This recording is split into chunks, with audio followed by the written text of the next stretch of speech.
أود في البداية أن أتقدم بجزيل الشكر للأستاذة ليلى مزيان والأستاذ رحال بوبريك على هذه الدعوة وعلى إتاحة هذه الفرصة لتقديم هذه المحاضرة وللقاء بالزملاء الباحثين والباحثات والزميلات الباحثات والطلبة والطالبات. أتذكر يعني أني قد أتيت هنا منذ 4 سنوات وأنا أحتفظ بذكريات يعني جميلة من هذه التجربة الأولى. Donc je passe au français pour commencer donc cette présentation donc sur l'histoire connectée du Maroc en général, mais plus spécifiquement de l'époque médiévale. Donc j'essaierai dans cette conférence d'évoquer quelques pistes de réflexion sur les enjeux historiographique de l'écriture d'une histoire connectée du Maroc et de donner aussi quelques exemples qui sont tirés essentiellement de l'époque médiévale, donc pour illustrer un petit peu donc, cette approche. Ouvrir ce chantier de l'histoire globale ou de l'histoire connectée répond d'abord à un besoin qui n'est pas seulement scientifique mais aussi culturel et sociétale. Nos sociétés modernes, de plus en plus prises dans le tourbillon de la mondialisation, sont en même temps traversées plus que jamais par les pulsions du repli et de l'enfermement. Le défi environnemental qui heurte au quotidien nos rapports au milieu et donc le défi environnemental qui heurte au quotidien, comme j'ai dit, nos rapports au milieu, la révolution numérique qui a irrémédiablement affecté nos quotidiens, renforce notre conscience de la dimension planétaire de nos existences et nous impose désormais d'envisager autrement notre rapport à l'altérité et forcément notre regard sur nous-mêmes. Inscrire cette conscience de la globalité de nos existences contemporaines dans le passé, dans son historicité, n'est pourtant pas une préoccupation nouvelle. Nous pouvons retrouver des indices d'un intérêt, d'une curiosité pour les mondes extérieurs dès l'aube de l'écriture historique, dans l'Antiquité par exemple. Mais cette attention a aussi traversé les siècles. La construction scientifique et l'élaboration conceptuelle de champs de recherche structurés autour de l'histoire globale, l'histoire connectée. Donc, cette élaboration conceptuelle et construction scientifique est, elle, au contraire, beaucoup plus récente, et c'est sur ce point que j'aimerais insister aujourd'hui. Ainsi, pour traiter de l'histoire connectée du Maroc comme objet d'étude, il est indispensable de rappeler ou d'abord retracer les grandes lignes de cette évolution historiographique d'une manière générale, afin d'en exposer les propositions théoriques et de donner quelques exemples donc, de sa réalisation. Par la suite, j'essaierai d'illustrer finalement l'apport potentiel de cette approche d'histoire connectée à travers 2 exemples donc, qui sont cette fois-ci tirés donc, de l'histoire du Maroc médiéval plus spécifiquement. On peut difficilement considérer aujourd'hui l'histoire globale comme une tendance ou une école homogène. Le champ de l'histoire globale se présente plutôt sous les traits d'une nébuleuse, d'un ensemble finalement de tendances, de travaux qui se trouvent au carrefour de plusieurs traditions académiques et de plusieurs affluents historiographiques et intellectuels. Ainsi, il n'est point possible en quelques minutes de faire la généalogie de l'histoire globale. Il importe néanmoins de rappeler les grandes lignes de l'histoire de cette tendance. On s'accorde à dire aujourd'hui que l'histoire globale, la global history, parce que cette tendance est d'abord une tendance anglo-saxonne, est une émanation, donc cette histoire globale est une émanation académique ou du milieu académique américain dans les années 90, 1990. Cette tendance donc émerge à ce moment-là, mais elle tire ses racines dans des expériences historiographiques plus anciennes. On peut citer dans ce cadre, par exemple, toute la thématique des area studies, les aires culturelles, qui étaient importantes à partir des années 40, donc à l'issue de la Deuxième Guerre mondiale, et qui a donc structuré une partie de la recherche historique sur le monde, si on veut, dans les universités américaines, et qui a influencé d'une manière, on va dire, relativement limitée aussi, d'autres traditions académiques en Europe. Alors, ces area studies, ces études des aires culturelles, si on veut, avaient une posture, avaient une démarche qui était souvent taxée d'essentialiste et de culturaliste. Elle est, bien évidemment, avec le temps, tombée un peu en désuétude, laissant apparaître une autre tendance un peu plus récente, dans les années 1980, qu'on a appelée, toujours aux États-Unis, la World History, l'histoire du monde. Alors cette World History est illustrée par une activité éditoriale très importante qui a consisté essentiellement à la publication d'ouvrages qui sont essentiellement des ouvrages de synthèse qui portent sur des thématiques très variées ou sur des régions très variées, avec pour objectif donc de faire de la vulgarisation et de réaliser des études donc, qui sont accessibles aux étudiants. Donc la démarche pédagogique était très présente finalement dans les publications donc, qui relèvent de cette tendance de la World History. Donc vous avez ici quelques exemples donc, de ces ouvrages. Donc cette tendance a donné lieu aussi à l'apparition de la première revue internationale spécialisée dans l'histoire du monde, qui a vu le jour donc, dans l'université de Hawaï, donc Journal of World History, qui est le premier organe, on va dire, scientifique, historique, qui s'intéresse spécifiquement et exclusivement à cette approche. Donc cette première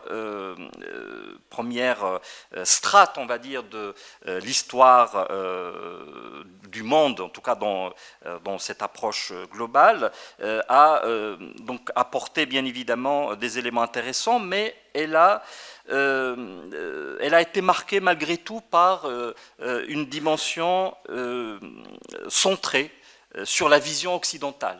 Les synthèses dont on voit quelques échantillons ici sont des synthèses qui s'appuient essentiellement sur des travaux occidentaux en utilisant des sources occidentales et donc ne reflètent pas vraiment tous les points de vue, tous les récits possibles de l'histoire. Et donc cette approche donc, de la World History dans les années 80 a aussi ses limites.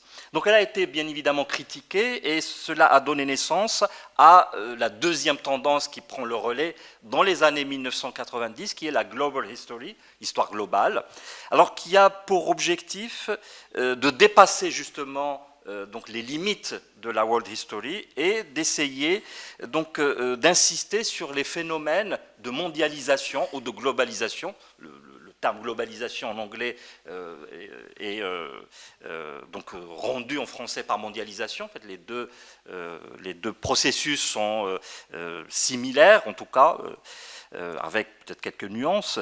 Mais en tout cas, cette histoire globale s'est intéressée donc, à tout ce qui fait les relations transnationales. Par exemple, on a commencé à étudier les organisations internationales, l'ONU, etc. En fait, toutes ces organisations qui participent à la gouvernance du monde.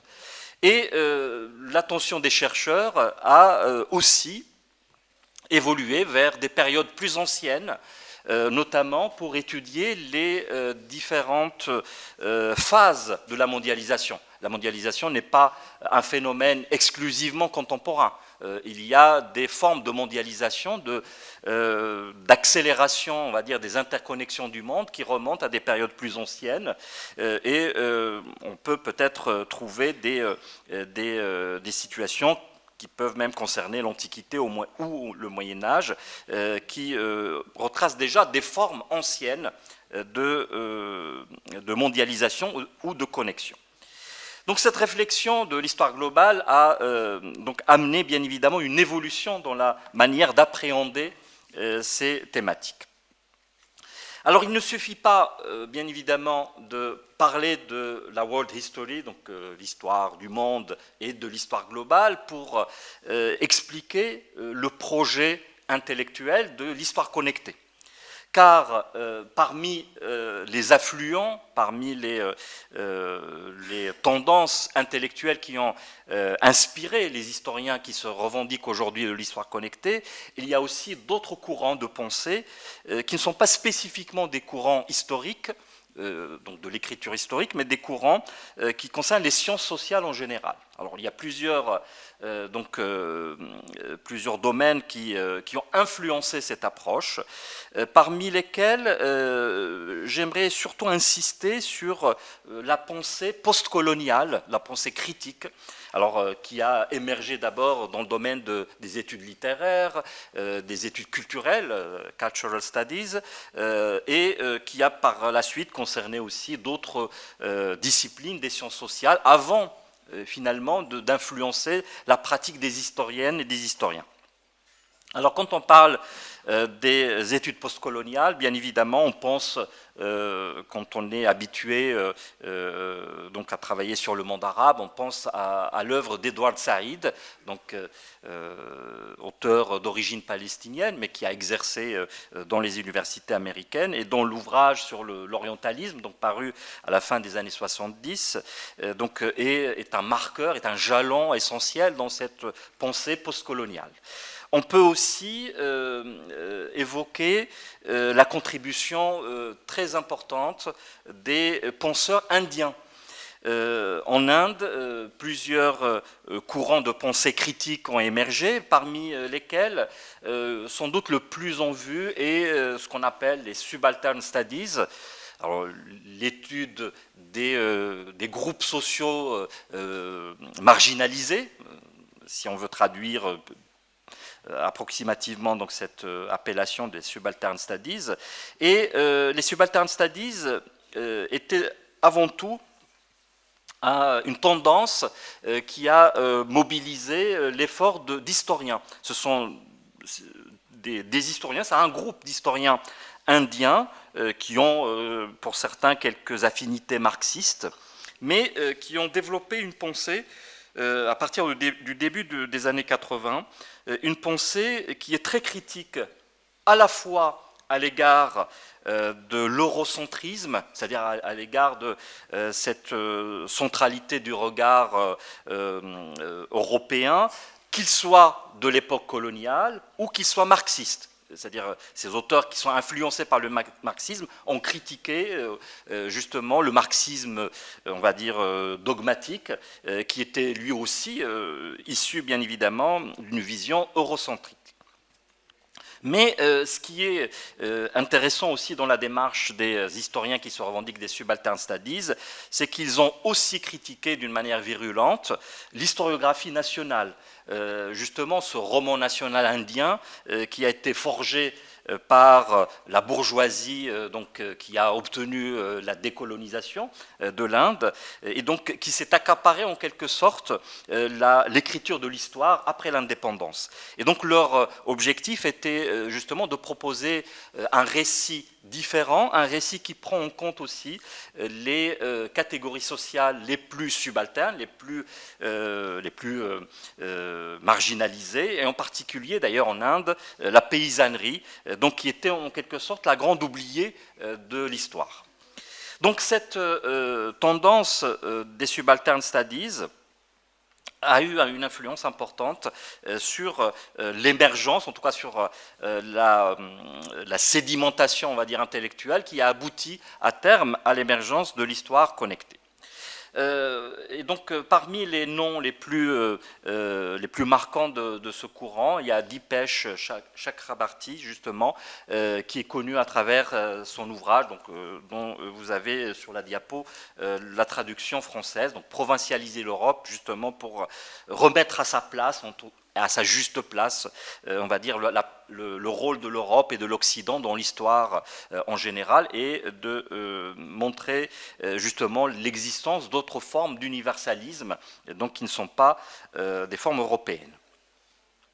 Donc cette histoire globale, cette histoire connectée, se nourrit d'affluents, de tendances très très variables, auxquels il faudrait aussi rajouter, pour être le plus complet possible, d'autres travaux historiques qui ne sont pas spécifiquement classés dans le domaine de l'histoire monde, mais qui apportent aussi une attention à ces thématiques d'interconnexion, de relations entre cultures différentes.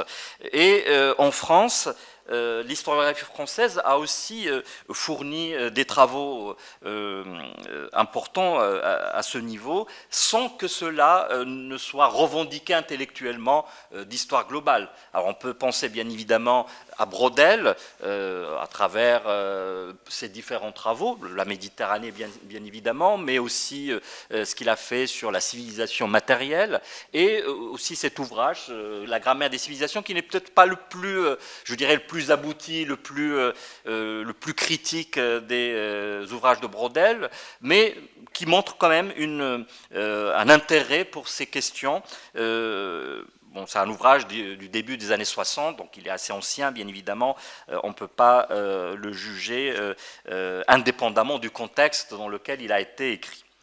Plus récemment, il y a bien évidemment l'œuvre très importante, mais qui reste marginale sur le plan académique, de Jean Aubin. Jean Aubin était à la fois un spécialiste du Portugal et de l'Iran. Et quand on se spécialise dans l'histoire de l'Iran à la fin du Moyen-Âge et au début de l'époque moderne, on a accès aussi à l'histoire de l'Inde, parce que une grande partie des sources de l'Inde moghole sont en persan. Et donc Jean Aubin a développé justement un intérêt sur les relations entre le Portugal et donc ces régions du monde islamique, et ses travaux, plusieurs dizaines d'articles qui sont regroupés dans des ouvrages posthumes, donc avec le titre Le latin et l'astrolabe, insistent justement sur les relations entre le Portugal et donc les mondes de l'océan Indien, alors essentiellement l'Iran et l'Inde. Donc Jean Aubin peut d'une certaine manière aussi être considéré comme un pionnier de cette approche, même s'il n'a pas fait école, il n'a pas lancé, on va dire, un courant, mais son œuvre est tout à fait remarquable et on ne peut pas l'oublier.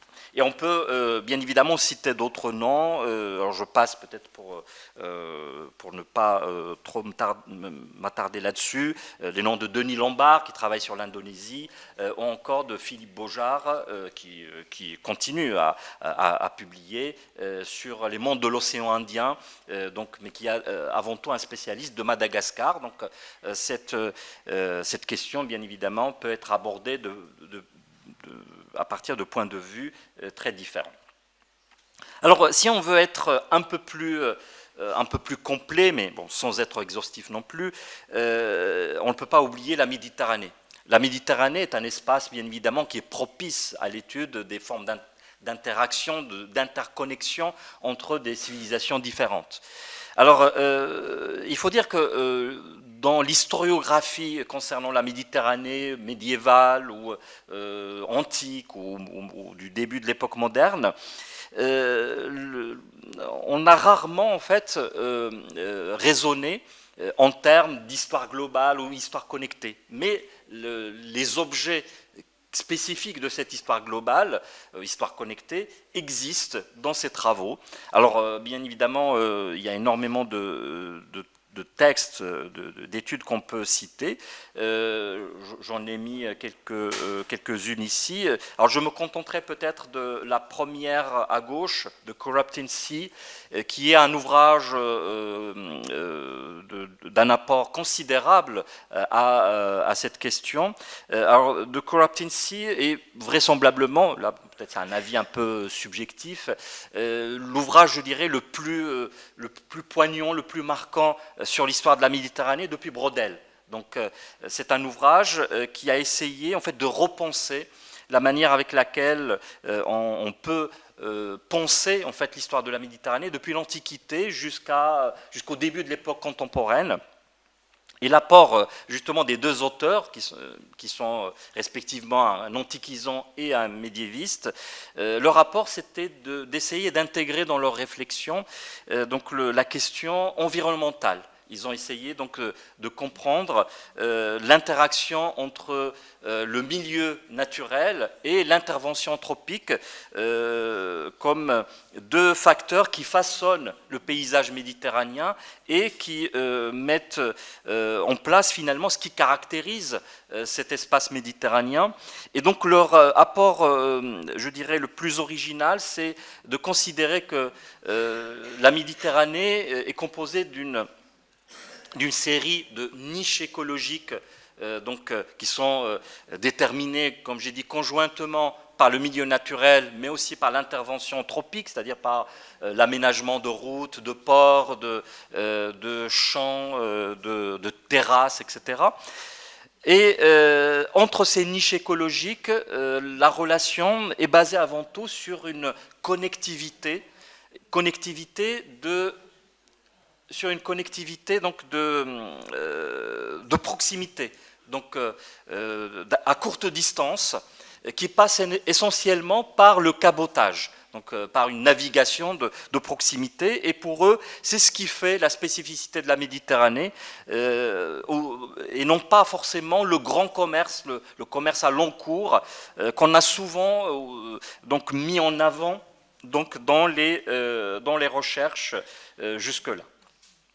Alors, l'histoire méditerranéenne a fait l'objet aussi de plusieurs synthèses qui sont plutôt des approches d'histoire comparée. Alors, on peut insister là-dessus sur les travaux de Chris Wickham en particulier.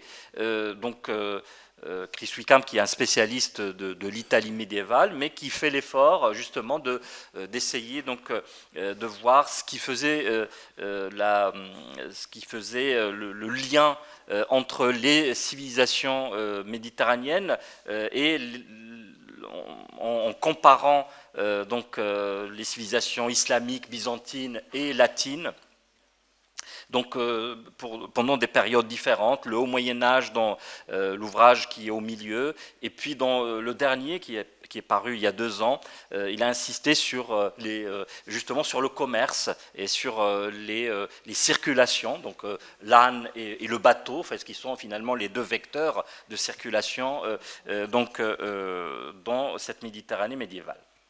Alors, on peut aussi évoquer, mais très rapidement, toute l'importance d'un autre pan de la recherche, en particulier de la recherche de médiévistes, qui insiste sur la continuité des formes d'expansion européenne, d'expansion latine au Moyen-Âge et à l'époque moderne, donc notamment aux Amériques. Et donc ces travaux essaient donc justement de comprendre ce qui fait dans la dynamique des sociétés féodales, ce qui fait le moteur de la culture expansionniste, en fait, qui est à la base de ces mouvements d'expansion, donc qui vont toucher bien évidemment l'Amérique, mais aussi avant les côtes africaines et le monde de l'océan Indien, le monde asiatique par la suite. Alors, j'arrive maintenant, je dirais, au cœur du sujet, c'est-à-dire à l'histoire connectée. Donc l'histoire connectée est finalement un courant, une tendance, une démarche plutôt ce n'est pas une école historique, mais c'est une démarche qui est née justement au confluent de tous ces apports. Elle s'est nourrie de l'apport intellectuel des différents, différents auteurs, des différentes expériences historiographiques précédentes. Alors, quand on parle de l'histoire connectée, on est obligé bien évidemment d'évoquer le rôle fondamental de Sanjay Subrahmanyam, donc, qui est un historien indien, mais formé à la fois dans les universités françaises et américaines, donc il exerce en Californie aujourd'hui, qui est un polyglotte exceptionnel, donc qui maîtrise de nombreuses langues, les langues des sources, mais aussi les langues européennes. Donc Sanjay Subrahmanyam a été le premier à utiliser ce terme d'histoire connectée, donc connected history, donc à la fin des années 90, justement pour insister sur la nécessité de se détacher d'une lecture nationaliste de l'histoire et de proposer plutôt des travaux qui insistent sur les formes de connexion, de convergence à une échelle globale et en dépassant bien évidemment les clivages à la fois entre États-nations, mais des clivages aussi entre aires culturelles. Et donc cette démarche finalement a amené Sanjay Subrahmanyam à s'intéresser à plusieurs thématiques d'histoire économique, histoire diplomatique, histoire des migrations, histoire technique et artistique. En fait, il a balayé un nombre important de thématiques, mais toujours dans un contexte chronologique on va dire bien restreint, qui est celui, on va dire, du 15e, 17e siècle, donc celui de la première modernité, et avec comme espace finalement, je dirais un champ très très large qui va de l'Inde moghole. Bon, il est spécialiste d'abord de l'Inde, mais il s'est intéressé justement aux formes de présence portugaise dans l'océan Indien et en Inde en particulier, et en Iran aussi, et donc aux formes de mobilité qui concerne aussi l'Europe. D'ailleurs, dans l'un de ses ouvrages, celui qui est au milieu dans cette diapo, Comment être un étranger, il a aussi évoqué un cas marocain, celui de Yahya Outarfoust, donc un acteur bien connu de la période de la présence portugaise au Maroc, et donc qui a été évoqué comme l'un des exemples étudiés par Sanjay Subrahmanyam. Alors le projet qui est donc défendu par Sanjay Subrahmanyam, dans ses différents écrits, il a écrit énormément d'ouvrages, il en sort encore cette année, mais aussi par d'autres auteurs comme Serge Gruzynski, qui est spécialiste de l'Amérique latine et qui a travaillé essentiellement sur des questions liées au métissage, ou qui a proposé des travaux d'histoire comparée entre, par exemple, les Aztèques et la Chine, ou entre le Mexique colonial et les Ottomans. Quelle heure est-il là-bas, par exemple, insiste là aussi sur la représentation réciproque entre monde ottoman et Mexique colonial. Et donc cette contribution de Serge Gruzynski va aussi dans le même sens. Il faut aussi, et là c'est un apport considérable aussi, évoquer les travaux de Romain Bertrand, qui a laissé, on va dire, un écho très important à travers son ouvrage qui est à gauche, L'histoire à parts égales, qui est peut-être l'une des, je dirais, des démonstrations les plus abouties de l'histoire connectée. Dans cet ouvrage, L'histoire à parts égales, Romain Bertrand analyse le début de la présence néerlandaise en Indonésie, en Insulinde, en utilisant aussi bien les sources européennes, donc néerlandaises notamment, mais pas que, et les sources locales, javanaises et malaises, et donc en essayant de proposer un regard symétrique, donc d'où le titre, une histoire à parts égales, une histoire qui ne privilégie privilégie pas, pardon, un côté, un récit au détriment de l'autre, mais qui essaie d'une manière symétrique, d'une manière équilibrée, de recouper, recouper donc les récits et de donner finalement la parole aux acteurs dans la multiplicité donc de leur point de vue et de leur positionnement. Donc ces différentes contributions donc, ont eu comme conséquence finalement une présence de plus en plus importante de cette thématique de l'histoire connectée dans le paysage éditorial, car il y a eu en France, comme ailleurs en Europe, un engouement éditorial pour cette question. Il y a eu plusieurs entreprises collectives, dont vous voyez quelques exemples ici, l'exploration du monde, une histoire de la guerre, mais qui est plus sur le 19e, 20e siècle, ou encore cet ouvrage collectif sur les mondes de l'esclavage, donc depuis l'Antiquité jusqu'à nos jours.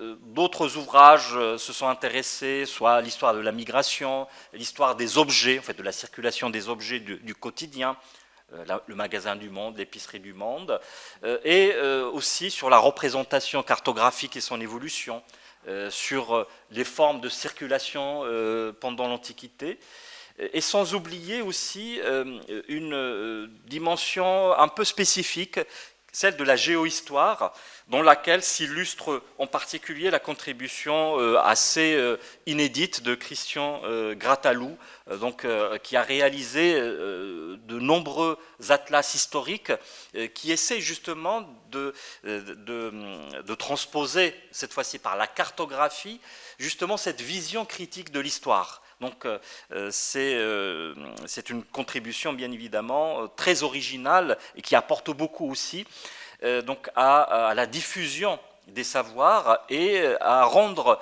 ces savoirs accessibles au grand nombre et notamment au public scolaire. Ces atlas de Grattalou sont très pédagogiques et d'ailleurs leurs cartes sont utilisables, on peut les télécharger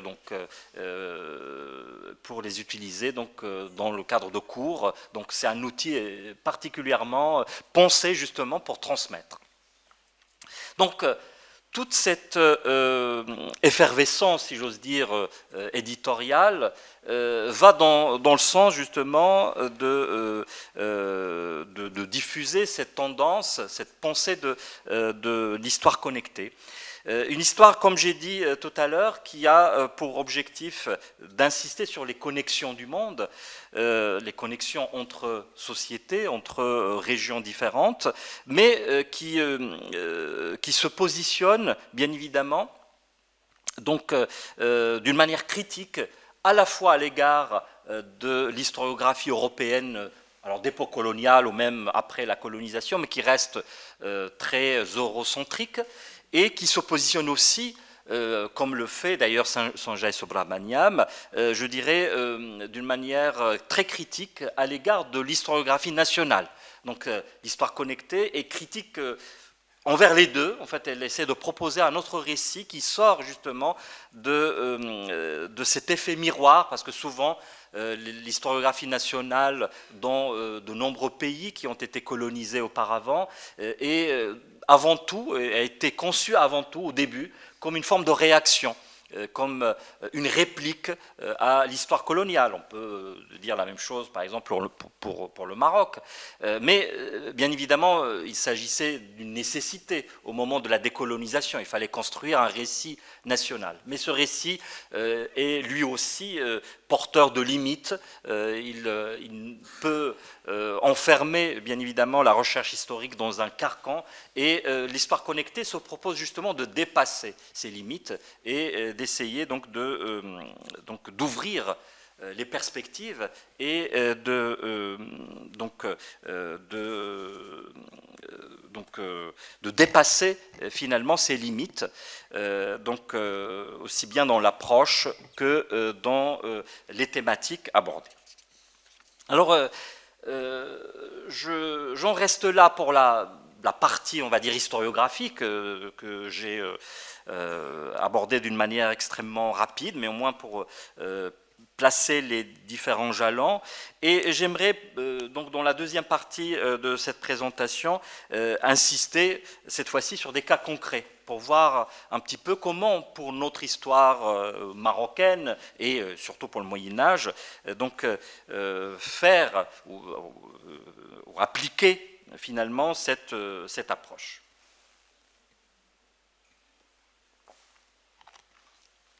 Alors on peut bien évidemment, pour illustrer ce propos, trouver de nombreuses entrées possibles. Des dizaines d'entrées sont envisageables. Alors j'ai eu l'embarras du choix en quelque sorte, mais j'ai vite choisi, étant à Benmsik en présence de ma collègue Leila Mziane, j'ai opté pour l'histoire maritime et pour l'histoire atlantique plus spécifiquement.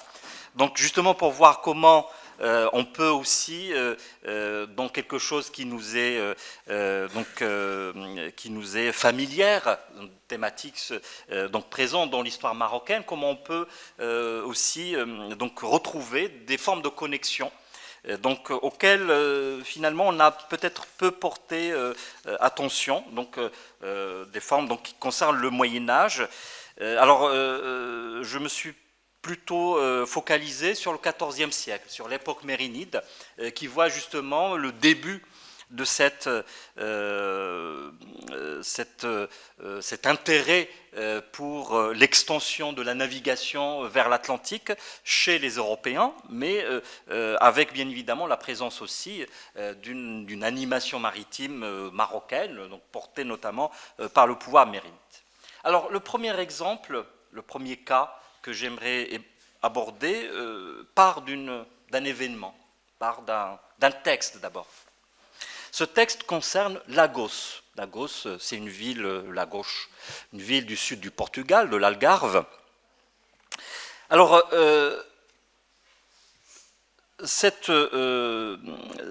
ce cas, on va dire, ou l'histoire de ce cas, part d'abord d'un texte.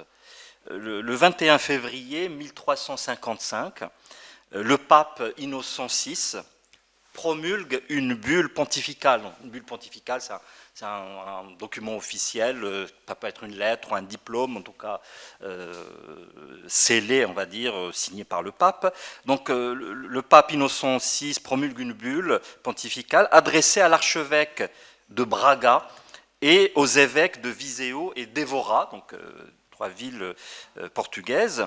Cette bulle accorde à la monarchie portugaise la moitié de revenus de la dîme pendant 4 ans, afin de l'appuyer dans sa lutte anti-musulmane.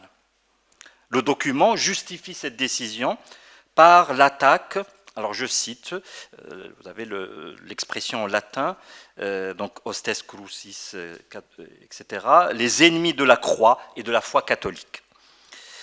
Alors, le document justifie cette décision par l'attaque des ennemis des croix et de la foi catholique qui ont réuni donc une grande flotte pour assaillir les côtes de l'Algarve. Ils sont parvenus à prendre par violence une localité, Villa, dont le nom n'est pas précisé, une localité dont les lieux de culte sont saccagés et spoliés, et de laquelle des captifs en nombre ont été faits prisonniers.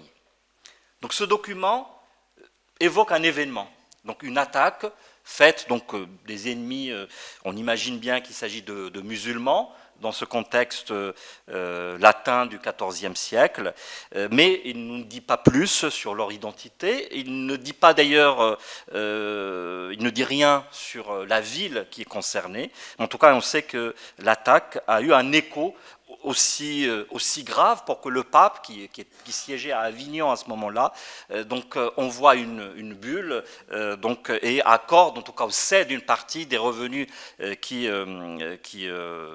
devaient donc être réservés à l'Église, les céder donc à la monarchie pour l'aider à lutter contre ce danger.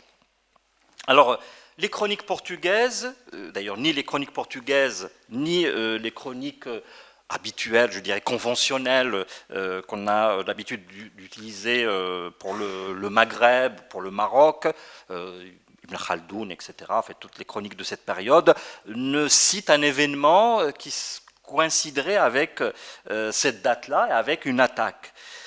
Donc il faut chercher en réalité loin des chroniques habituelles pour trouver une trace de cet événement. Et en fait, c'est dans un texte qui est connu par les historiens du Maroc, mais qui est un peu, je dirais, laissé de côté, parce que c'est un texte un peu spécifique, un peu difficile d'ailleurs par moments, qui est le texte de Faïd al-Ubab. Faïd al-Ubab d'Ibn Hajj al-Numayri. Alors c'est un texte qui est écrit par un katib, un secrétaire de chancellerie d'origine andalouse, mais qui a été longtemps au service des sultans mérinides. Il a d'abord exercé au service d'Abul Hassan, dans, je dirais, un premier mandat, si j'ose dire. Après, il est parti en Orient, et puis il est revenu une dizaine d'années plus tard pour se mettre au service d'Abu Aynan et pour devenir même le chef de la chancellerie donc mérinide. Et c'est à ce titre-là qu'il a été chargé de rédiger un ouvrage, Faïd al-Ubab, donc ça c'est le titre abrégé, un ouvrage en fait qui est conçu comme une relation d'une harka, d'une expédition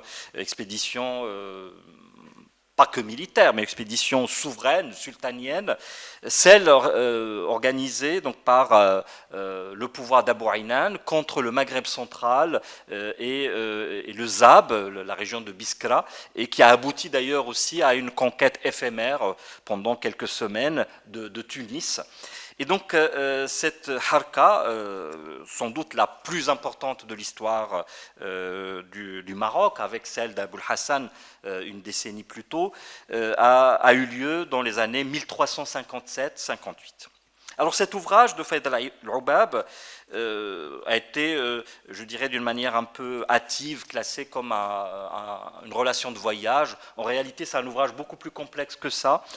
C'est presque un manuel de gouvernement, parce qu'il relate les différents éléments, différentes étapes de cette harka, mais donne aussi des indications extrêmement précieuses sur le fonctionnement de l'administration mérinide, sur le fonctionnement du pouvoir, sur la logique politique chez les Mérinides. Et donc c'est un ouvrage assez riche et qui est malheureusement encore assez négligé, on va dire, dans les travaux sur les Mérinides. Alors c'est justement en relatant les préparatifs de cette harka que l'auteur de Faïd al-Ubab nous informe que, alors qu'Abu Aynan se trouvait à Fès, donc pour préparer cette expédition, des émissaires portugais se seraient rendus à la cour mérinide pour négocier une trêve. Alors, les conditions de cette tractation diplomatique sont indiquées par An-Numayri, mais sont datées l'événement. Il ne donne pas d'indication précise au niveau chronologique. Alors, le texte de Numayri, le style de Numayri est un style extrêmement littéraire. Donc, c'est un auteur qui est peut-être comparable au niveau de son style à Ibn al-Khatib. Donc, c'est un style très imagé, très fleuri. Donc, il faut lire dans les lignes pour essayer un peu de comprendre, je dirais, le fond de l'affaire. Alors, l'initiative de ces échanges diplomatiques, nous dit Ibn al-Hajj al-Numayri, vient du roi du Portugal. Un roi dont il ne cite pas le nom, mais qu'il décrit comme un vieillard qui est très âgé, Harim, et qui a longtemps vécu, qui a une longue expérience. Il le qualifie aussi de Ahwadi, adjectif qui dissimule plusieurs qualités, plutôt des qualités louables chez un gouvernant. Alors cet adjectif de Ahwadi désigne quelqu'un qui a une diligence dans la gestion des affaires, qui est habile politiquement, et donc c'est comme ça finalement que ce roi du Portugal est donc décrit par notre auteur. Alors ce roi expérimenté, qu'il ne nomme pas, est sans aucun doute Alphonse IV, dit le Brave, dont vous avez les dates de règne sur le tableau. C'est un souverain charismatique qui a engagé d'ailleurs le Portugal aux côtés de la Castille et de l'Aragon lors de la bataille de Tarifa, de Rio Salado en 1340. C'est quelqu'un dont on décrit le rôle comme étant décisif dans l'histoire du Portugal. Et donc cela est tout à fait cohérent avec ce que nous dit Ibn al-Hajj de son côté. Alors le tournant qui décide ce roi combatif, ce roi expérimenté, à transiger avec les Mérinides et à demander la trêve, à négocier avec eux, à envoyer donc des ambassadeurs, et heureusement indiqué par Faïd al-Ubab. Car, nous dit-il, l'année précédant l'arrivée des émissaires, la marine mérinide a effectué un raid destructeur contre la ville de Lagos. Donc là, il la nomme l'Arkouch en arabe. La flotte mérinide est partie de Salé sur ordre d'Abou Inan et s'est abattue donc sur Lagos, procédant ainsi à une série d'exactions habituelles dans le contexte de guerre frontalière qui était habituelle donc en péninsule ibérique. Les hommes, les jeunes adultes, Chouban, ou même les plus âgés, Kouhoul, furent massacrés, nous dit-il, les femmes et les enfants emmenés en captif. Selon An-Noumeiri, le raid fut également destructeur pour les lieux de culte. Donc des lieux de culte sont saccagés, et parmi lesquels donc il mentionne plus spécifiquement un lieu qu'il appelle Shent al-Ma'boud, donc le saint. Shent, c'est le saint vénéré, lieu qui a été incendié durant cette attaque mérinide. Et ce lieu, il le désigne aussi d'une manière métaphorique par la suite, en usant donc du gymnase, de cette figure rhétorique, qui exploite l'homonymie entre le Rorab, c'est un navire de guerre, et Rorab, corbeau, car justement on connaît dans l'Algarve, dans le sud du Portugal, un sanctuaire très connu qui est appelé depuis des siècles dans les textes arabes Kanisat al-Rorab. Donc il utilise cette figure stylistique justement pour rendre ce lieu. Et donc cette église a été détruite donc, lors de cette bataille, ce raid, en fait c'est pas une bataille à proprement parler. Et l'autre indication, c'est les trophées de guerre. Alors il était là aussi commun dans les combats entre musulmans et chrétiens en péninsule ibérique, de s'emparer des cloches des églises. Et on sait que donc, les cloches de Lagos ont été aussi récupérées lors de ce raid et installées dans d'autres villes, dans des villes marocaines. Généralement, les cloches étaient transformées en lustres. Il y en a d'ailleurs plusieurs à Fès, à Qarawiyyin par exemple, ou à Tlemcen, en tout cas dans plusieurs régions. Il y en avait aussi en Al-Andalus auparavant. Et ces cloches de Lagos, donc on l'apprend par une autre source plus tard, étaient à Ceuta. C'est Zurara, donc un auteur portugais du XVe siècle, qui nous dit que lors de la conquête portugaise de la ville en 1415, l'un des premiers actes était justement de récupérer les cloches de Lagos qui étaient dans la mosquée de Ceuta, et donc les Portugais se sont pressés de retrouver à ce moment-là. Alors, craignant la multiplication des raids maritimes mérinides, ce roi du Portugal se serait renseigné et se serait résigné, nous dit Noumeiri, à demander la trêve. Et c'est cette trêve que les émissaires qu'il décrit à Fès sont venus négocier. Donc cette trêve a été donc conclue. Et l'acte donc qui la sanctionne est signé justement à cette occasion. L'auteur d'ailleurs évoque l'existence d'échanges épistolaires donc qui achèvent finalement cette séquence diplomatique. Alors cet exemple, ce raid qui est oublié par les historiens, finalement représente un cas important dans cette relation assez complexe, mais une relation assez difficile à retracer entre le Portugal et le pouvoir mérinide au XIIIe, XIVe siècle. Car en effet, on a en réalité très très peu d'indications sur les relations diplomatiques qui auraient existé entre les deux pouvoirs. Aucun traité diplomatique comparable à ceux qui relient les Mérinides aux Aragonais, aux Castillans, ou même à certaines puissances italiennes, à Pise par exemple, n'existe pour le Portugal. On ne sait pas la nature des relations qui ont existé. Mais on a quelques bribes dans les textes. Ibn Abizar nous dit par exemple qu'en 1293, un émissaire du roi du Portugal à cette époque, qui est Denis Ier, était donc arrivé à Fès pour négocier là aussi une trêve. Donc cette trêve de l'époque d'Abourina n'est pas la première. Il y avait des relations auparavant, mais dont on n'a plus la trace documentaire. Alors, autre élément important dans cette séquence, c'est aussi ce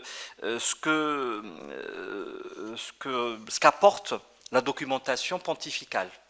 J'ai évoqué au début cette bulle de 1355, mais cette bulle en fait n'est pas la première, parce qu'on retrouve dans les archives pontificales d'autres bulles qui sont promulguées par d'autres papes. Donc vous avez les dates sur le tableau par Benoît XII, Clément VI.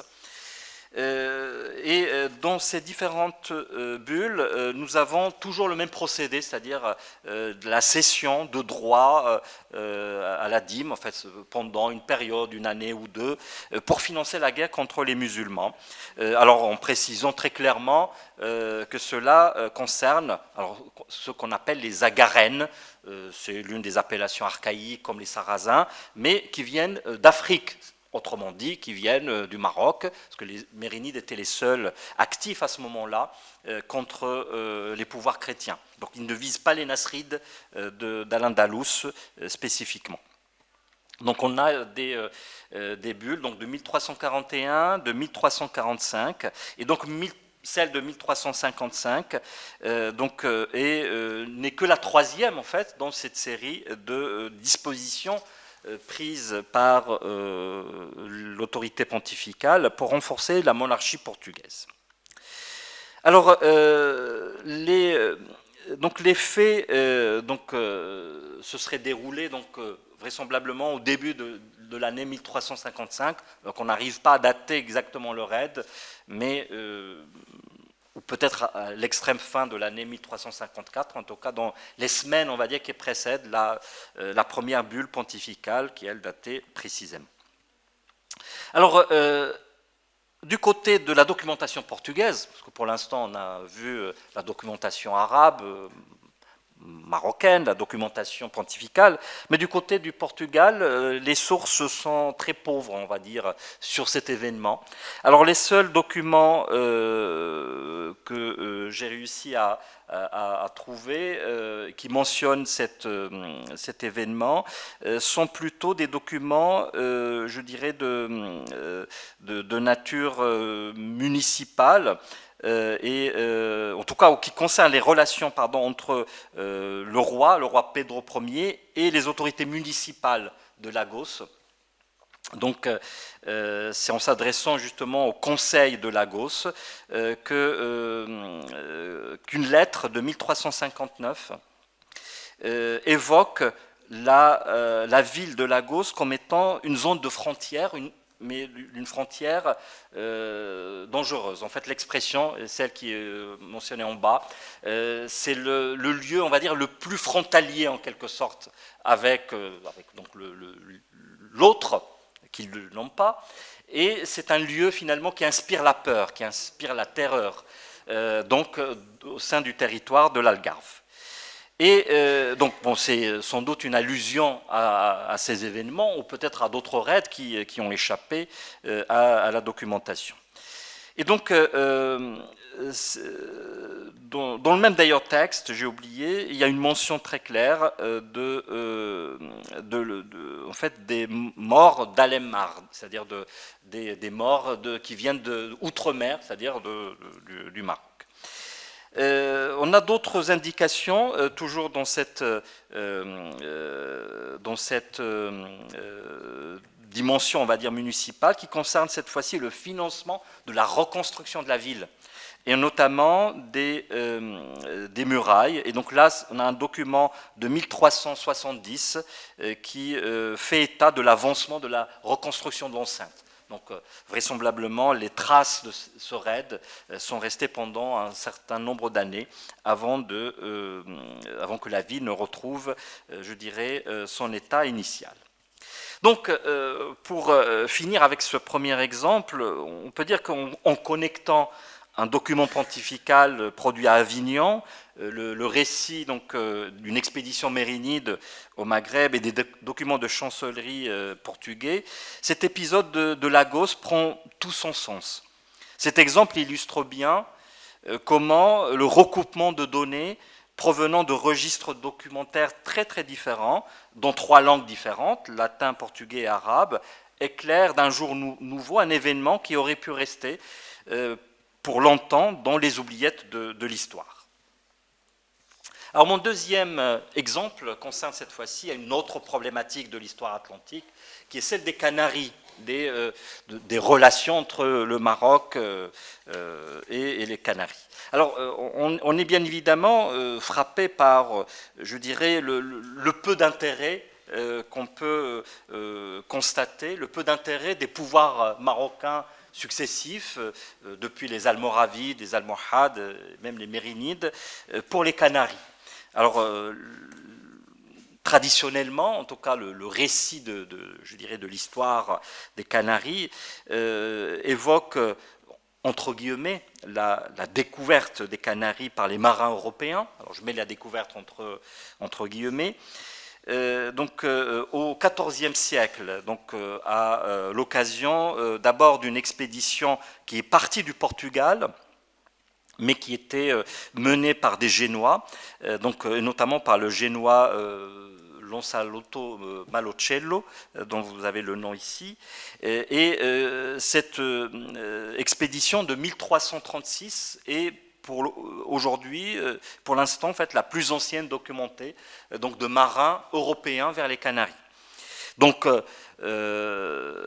cette expédition est suivie quelques années après par une deuxième qui a réuni 3 navires avec un équipage là aussi hétéroclite, composé de Portugais, de Castillans, d'Aragonais et d'Italiens. Donc c'est vraiment une entreprise, si j'ose dire, transnationale, transeuropéenne, qui part de Lisbonne en direction des Canaries en 1341.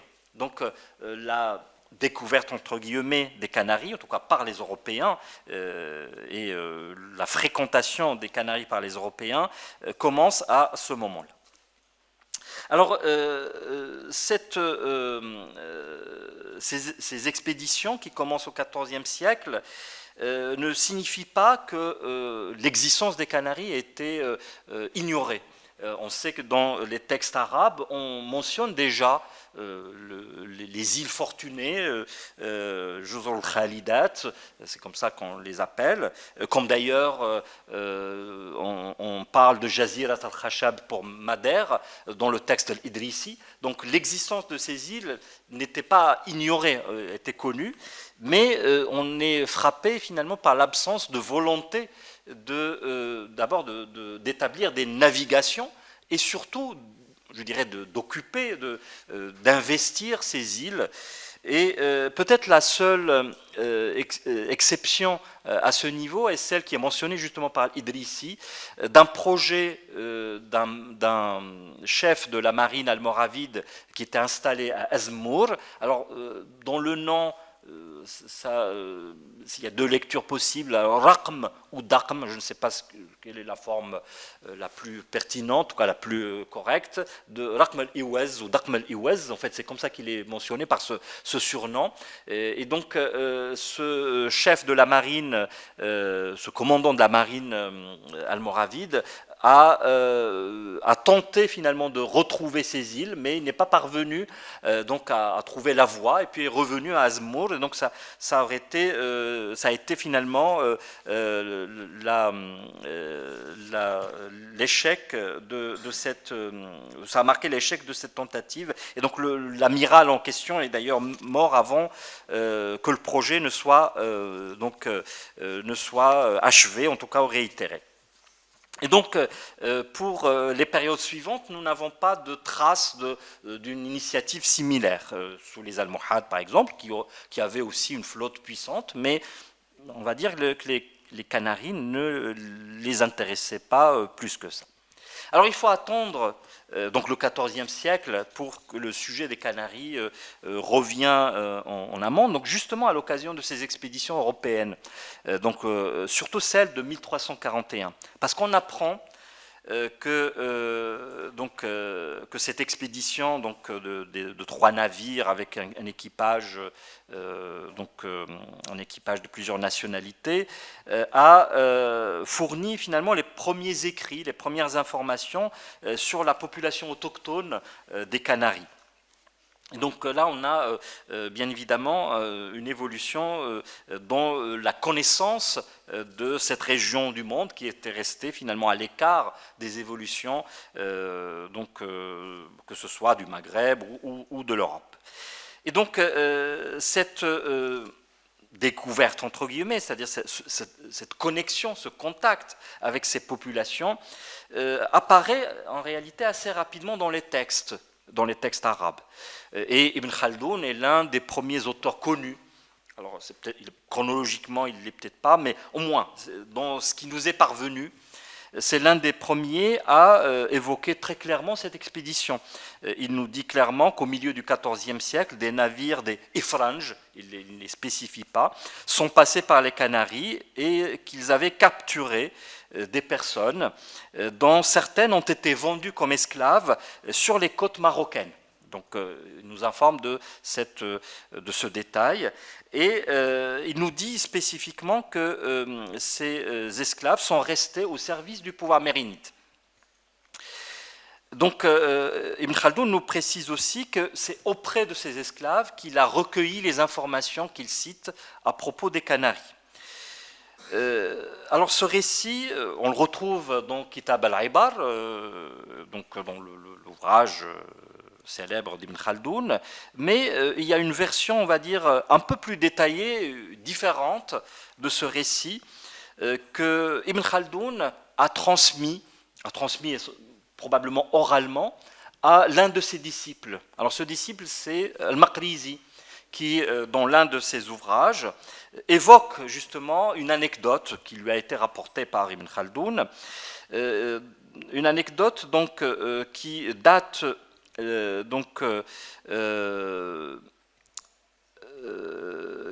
finalement le début de ce contact et qui le contextualise.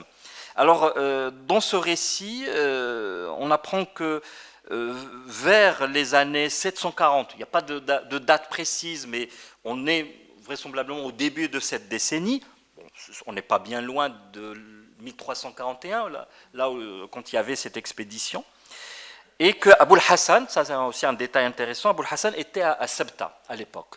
Donc vraisemblablement dans le cadre de l'intensification de la guerre dans le détroit, on sait que la bataille de Tarifa a eu lieu quelques mois plus tôt. Et donc c'est à ce moment-là que 2 navires génois arrivent à Sabta pour faire une escale et qui racontent finalement leur découverte, entre guillemets, des Canaries, Jazair al-Khalidat, comme il l'appelle. Il décrit justement les habitants de des Canaries comme étant des habitants nus qui sont sortis donc pour défendre leur île sans pouvoir résister aux tirs de flèches qui venaient des bateaux européens.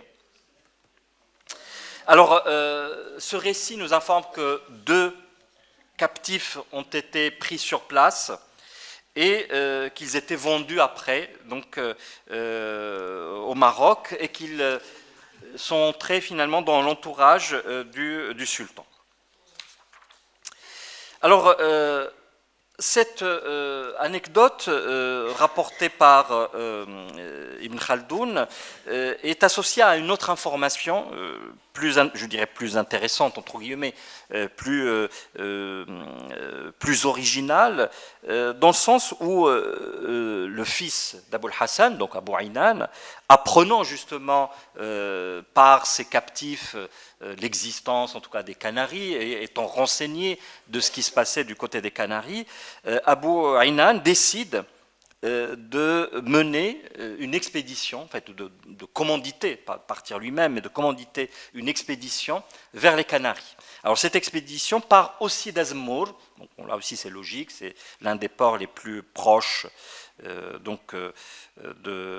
Canaries, et cette expédition échoue, car après un périple de 2 mois, l'amiral qui mène cette expédition ne parvient pas à retrouver le chemin des Canaries.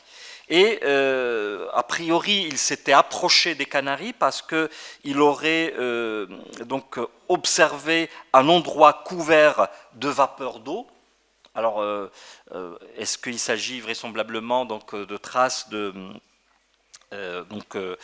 d'activité volcanique qui est habituelle aux Canaries, et qu'il a vu aussi des oiseaux de couleur verte notamment, voler près des bateaux, donc ce qui est peut-être un indice de la proximité des côtes. Mais malgré cela, l'amiral préfère rebrousser chemin et revenir à Zammour, ce qui déclenche la colère d'Abu Aynan, qui reproche à l'amiral de ne pas avoir persévéré dans sa recherche, alors que des indices de la proximité de la terre ferme se profilaient déjà. Et donc l'amiral fut sanctionné, il a eu un châtiment, nous dit ce texte, il a été sanctionné à 500 coups de fouet, justement, pour son manquement. Donc cette anecdote rapportée par le Maqrizi nous informe d'un intérêt, malgré tout, des Mérinides pour les Canaries. Alors un autre texte oublié, mais contemporain finalement de cette période, nous vient alors justement d'Azmour.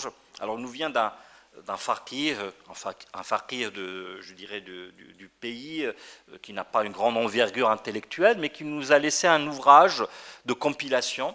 Alors ce faqih s'appelle Mohammed bin Saïd Sanhaji, et il est connu surtout sous le laqab de Naqshabou. Alors Naqshabou a laissé un livre qui est conservé, dont le titre est Kanz al-Asrar wa Lawaqih al-Afkar, et qui est en fait une compilation de beaucoup d'informations qui viennent de sources différentes et qui sont pour l'essentiel d'ailleurs des éléments bien connus concernant les sciences religieuses, la littérature, etc. Et par hasard, dans ce lot, on va dire, d'éléments compilés, il y a une petite mention sur les Canaries. Alors, il nous dit que quelques chrétiens sont arrivés dans les Canaries avant la peste, et qu'ils ont retrouvé dans cette île une population qui ne comprend pas l'arabe, qui ne connaît pas l'usage du fer et qui cultive la terre à l'aide de cornes de chèvre et qui emploie en guise d'armes des bâtons et des cailloux. Donc c'est tout ce qu'il nous dit des Canaries, mais ce qui est intéressant, c'est de voir que dans les années 1370, c'est à ce moment-là qu'il écrit, ce faqih d'Azmour était au courant de l'existence des Canaries et des contacts qui existaient avec les Génois.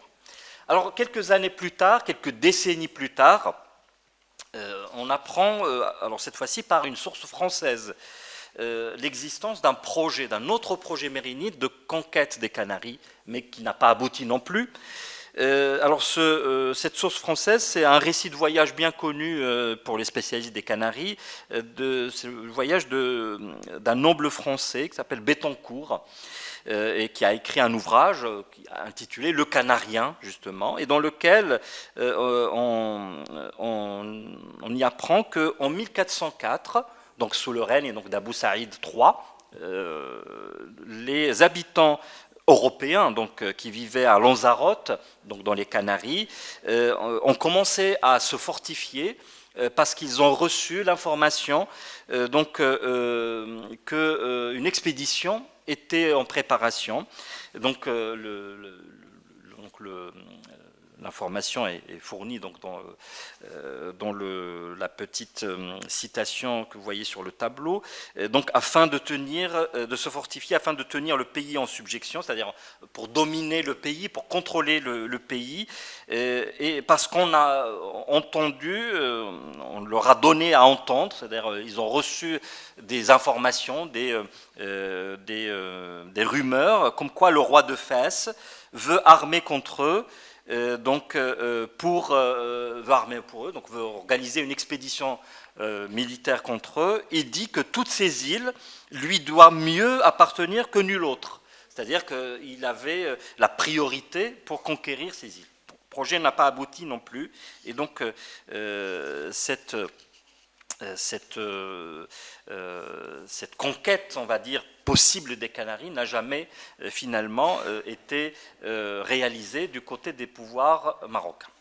Alors je conclus, après ces deux exemples différents, pour dire que croiser théorie et pratique, réflexion historiographique et érudition, et aussi analyse documentaire, constituent des opérations complémentaires et tout autant indispensables, l'une comme l'autre. Pour initier le grand chantier de l'histoire connectée, il est nécessaire, bien évidemment, de s'approprier, de se nourrir des acquis de plusieurs expérimentations historiques, des expérimentations qui ont jeté les bases d'une approche critique, d'une approche réflexive et novatrice. La mise en distance que procure cette approche permet souvent d'appréhender sous un jour nouveau des faits que l'on croise dans notre documentation locale. Les exemples cités rappellent aussi la centralité du plurilinguisme et de la maîtrise linguistique. C'est à la fois une injonction et une nécessité impérieuse dans notre société actuelle. Et la pratique de l'histoire ne peut se faire sans cet effort. Une histoire monolingue est forcément une histoire avec des œillères, une histoire déconnectée qu'il nous faut à tout prix éviter. Et merci.